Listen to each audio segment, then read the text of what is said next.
Anda kembali di Apa Kabar Indonesia Malam pemirsa. Saya akan langsung melanjutkan ke Bang Nasrullah. Bang Nasrullah, tadi kita sudah sedikit membahas mengenai apa yang seharusnya dikerjakan untuk memberantas ini sampai ke akar rumput begitu ya. Tapi kalau kita bicara mengenai KPK, apa yang harus awalnya dilakukan oleh mereka untuk setidaknya men-tracing, menelusuri aliran dana ini, Bang? Ya, kalau Anda bicara menelusuri dana ini sebenarnya sangat tergantung kepada sikap pemerintah dan DPR menyelesaikan undang-undang aset tracing.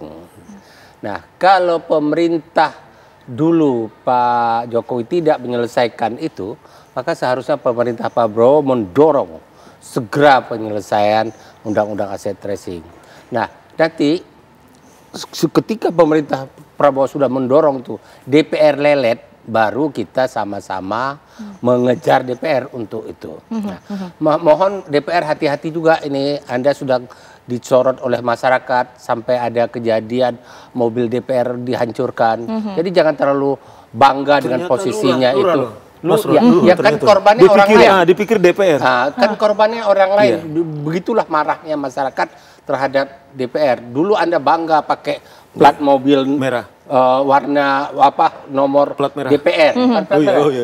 DPR itu ada nomor khusus dan Anda pakai bunyi segala macam. Tapi sekarang coba berani di jalan. Sedang dicari Anda oleh masyarakat. Jadi tolong ingat kembali lagi kepada tujuan dasar Anda maju sebagai anggota DPR. Selesaikan undang-undang aset tracing. Berangkat dari situ dulu ya, Bang Nasrullah ya. Kemudian jangan juga Anda tidak mau menyelesaikan undang-undang aset tracing itu karena Anda takut nanti aset saya di tracing karena saya seperti menjiprat air kena ke muka nanti. Nah, tapi lihat dong ini untuk kepentingan bangsa dan negara, anak cucu Anda ke depan. Baik. Nah, satu, yang kedua adalah ketika undang-undang belum ada, maka KPK, bukan hanya KPK, kejaksaan, kepolisian memperdalam undang-undang TPPU, masuk ke setiap kasus yang ada kaitannya yang bisa dijadikan dasar masuk TPPU, jadikan itu. Tapi jangan sekedar tempelan untuk ramai-ramai di sprindiknya muncul TPPU tapi perbuatannya nggak ada. Baik. Nah, saya berharap KPK ke depan ini begitu dia masukkan undang-undang TPPU di dalam sebuah tuduhan, termasuk dalam kasus Noel ini kan juga akan dimasukkan. Nah, saya yakin untuk kasus Noel sangat jelas ya, karena sudah dia pamerkan, KPK mau memamerkan mobil-mobil dan motor-motor dan kemewahan lainnya. Baik, Bang Nasrullah. Saya rasa seharusnya masuk. Kalau nggak masuk ya kita masuk ke KPK lah. Oke, baik, Bang Saur. Kalau kita melihat banyak yang kemudian menyoroti Menteri Tenaga Kerja tentunya ya. Anda percaya bahkan kedepannya akan diperiksa? Saya pikir harus kan, karena kalau tempusnya itu kan sudah jelas gitu kan, apakah berhenti kemudian di situ. Tapi kan yang sangat serius saya kira tidak bisa kita hanya di Kementerian Tenaga Kerja, Mbak Tiara. Ingat, sekarang kita juga lagi disidik soal korupsi di Kementerian Agama. Kemudian juga ada juga 2 kasus di Kementerian Pendidikan. Betul. Sebelumnya kita digemparkan dugaan temuan hampir 1 triliun di Mahkamah Agung. Dan kemarin kita juga mendengarkan hampir semua Komisi 11 diduga, 2 udah tersangka mendapatkan dana CSR. Kemudian juga yang terjadi juga diduga bahwa Kepala Kajati Sumatera Utara, Kajati kami juga diduga mendapatkan uang juga korupsi di PUPR. Itu hanya contoh sederhana, Mbak Tiara, bagaimana seriusnya kalau 2 lembaga kementerian mencerdaskan bangsa, Kementerian Pendidikan, kemudian ada 2 kasus, kemudian membesarkan hati kita, mencerahkan diri kita Kementerian Agama. Bukankah bisa kemudian kita diduga simpulkan semua kementerian sebenarnya adalah sudah diduga korupsi? Nah, pengadilan kita udah jebol, itu Mahkamah Agung kita. Lantas bagaimana memastikan pejabat-pejabat ini, salah satunya kalau kita berbicara mengenai Menaker begitu ya, nantinya akan diperiksa, Bang? Nah, mau tidak karena mau tampaknya sulit terjamah ya untuk saya kira level menteri ini. Saya kira kita sudah buktikan beberapa waktu yang lalu misalnya bahwa KPK kemudian menetapkan sekjen partai daripada katakanlah partai pemenang misalnya. Terlepas dia dapat amnesti. Nah, kemarin juga sudah ditetapkan Menteri Agama sudah juga tersangka dugaan korupsi, Mbak Tiara. Saya kira kita tidak lagi ada alasan kemudian kita menuduh bahwa KPK kemudian tidak berani, bahwa dua katakanlah kasus yang sedang ditangani dan bahkan yang sekarang ini mereka sangat, saya kira semua mengapresiasi karena Noel adalah jelas dia adalah kader Gerindra. Itu membuktikan bahwa apa endorsing penguatan daripada presiden harus memberantas korupsi ke akar-akarnya.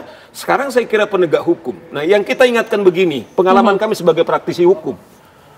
Akan laknat adalah yang sering terjadi, katakanlah beberapa kasus Sambo misalnya, para penegak hukum ini juga mengambil keuntungan juga.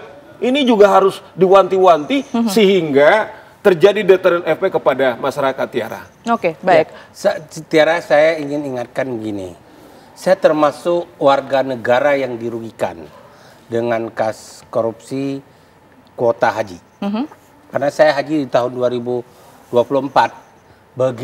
Kalau ada korupsi di situ, saya korban salah satu. Oleh karena itu, saya minta serius kepada KPK mempercepat proses itu. Jangan lamban dan jangan banyak sekali penundaan-penundaan waktu karena masyarakat sudah geram. Itu satu. Yang kedua, terkait dengan kasus yang Hasto dan satu lagi yang kasus Lembong, saya salut dengan pemerintah Prabowo karena apa? Saya ingin katakan saat itu menunjukkan Prabowo tidak cawe-cawe di dalam proses penegakan. Dia begitu putusan, dia ambil kewenangannya. Baik, kita fokus kembali ke pembahasan kita, Bang. Kalaupun nanti ada pejabat ataupun juga kita katakan level menteri begitu ya, yang kemudian ini bisa terlibat atau bahkan tahu aliran dana ini, konsekuensi hukumnya apa, Bang Nasrullah? Harus diusut, ya. Kalau memang bahkan kalaupun belum tahu ada yang terlibat, otomatis para aparat penegak hukum karena ada anak buah menteri langsung nomor 2 ya harus mendengar keterangan dari para menteri. Sekalipun itu hanya menteri, apakah pernah mendengar istilah sultan? Apakah pernah proyek-proyek lain? Bahkan itu kan di satu perizinan sertifikasi itu, ya itu ada berapa titik-titik sentral yang bermasalah, yang bermerah, ya, yang sering timbulnya korupsi, pasti terpetakan oleh KPK. Ini bukan hanya di sertifikasi, itu satu departemen, belum lagi departemen lain. Oleh karena itu, ini seharusnya awal bangkitnya aparat penegak hukum. Tapi aparat penegak hukum harus terlebih dahulu tahu diri, karena oleh karena itu juga negara harus menyediakan biaya penegakan hukum yang normal. Jangan sampai suruh tegakkan hukum, biaya penegakan hukumnya nggak cukup, indeks biayanya. Nah, oleh karena itu kalau mau berantas korupsi, baik polisi, kejaksaan dan KPK berikan wewenang yang sama, bersinergi, indeks biaya perkara yang sama, kewenangan yang sama, dan bersinergi. Jangan ada hanya persaingan semu yang kecil-kecilan. Bicara untuk kepentingan bangsa dan negara, berbagi tugasnya. Oke, baik. Bang Saur, kalau seandainya kita melihat fokus pada Sang Sultan ini ya, Bobi, yang bisa melakukan begitu banyak, mengeluarkan bahkan menerima aliran dana begitu banyak, bisakah ia melakukan ini seorang diri atau bahkan ada sosok di balik ini semua ya? Artinya power besar yang kemudian membackingi Bobi itu sendiri. Yang pasti kan udah ada 11 ya. Jadi pertanyaan Tiara itu penting sekali sebagai pertanyaan kunci gitu loh. Sekarang bagaimana soal menteri? Secara leadership dia sudah gagal. Artinya dia tidak bisa memberikan keteladanan. Mestinya kan kalau misalnya Pak Nasrullah, karena keteladanannya begitu dia masuk ke rumah, kemudian anak-anak itu segan. Setidaknya secara leadership sebenarnya dia udah gagal. Nah, oleh karena itu kita harus dorong kepada KPK. Mengapa dia tidak tahu di rumahnya terjadi yang kita bilang sangat masif kan, menyangkut katakanlah sertifikasi itu kan menyangkut masif soal setoran-setoran itu ada 11 orang. Bang Saur mengatakan tidak tahu, mungkinkah menteri tidak tahu? Itu saya bilang secara leadership udah gagal. Nah, ini supaya jangan mereduce kepercayaan kepada Kementerian Tenaga Kerja, prioritas utama daripada KPK di samping tentu menteri yang tahun 2019 ini harus prioritas ini.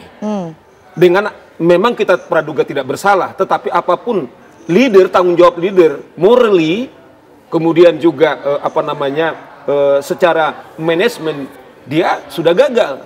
Nah, tapi tidak juga kemudian otomatis dia terlibat dalam berjamaah korupsi ini. Nah, kita dorong KPK harus segera memprioritaskan ini sehingga segera presiden seperti kasus Noel, tentu kembali kita praduga tidak bersalah. Kalau memang ada dugaan dalam hitungan jam kemudian diberhentikan.